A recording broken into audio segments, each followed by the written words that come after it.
Bach sé go deasa fád mar cinméid tá tú a thógáisteach sú giche. Cos go hunú inrátá sláintúrait béidir go bhfuil sé go leor calories an gan sit. Mar hampla cean gan na nutrient bars post bheith go magat ach tá caint ráiche tríocha go dtí 300 calories an. Ceapan go ceacha meach. Cífá. Hallo, bheach taní seo ceidir tú eile gí.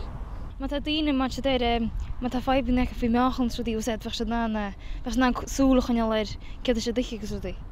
Ní mar rilí mar tu go maith leir cinn slenneiche tu gur soltáántas agus tá tú béidir tú le go maith le béile as ní tú gur bheith chuoinú cimid calorí tá it's just a batha le tá dúr tanna bháint as agus tuigim cinál a díomh rudí sláintúil choirid go mar sin níosár ach ní hanach se lomsa.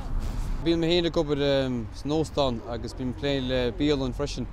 Brahan se rilí is cumar lumsaach tá an go nach daoine eile ní hanach se lob.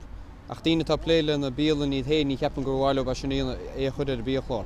Níorhhailm sí le tá tú gáil teach na fud chuig na péróda ihe tá agad nachhfuil sí sláintiúil nachhfuil sí mai ach tá tú gáil hí go bé so ní rud mai na calories a bheith le feiceáil ar an bhiachláir. Bheith sé chur tú as gacrod le.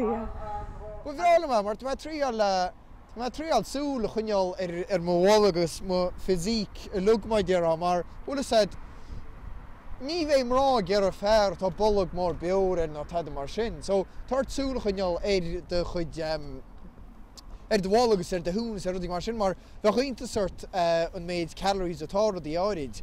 Well, Bernard, I'm telling you, my brand new really.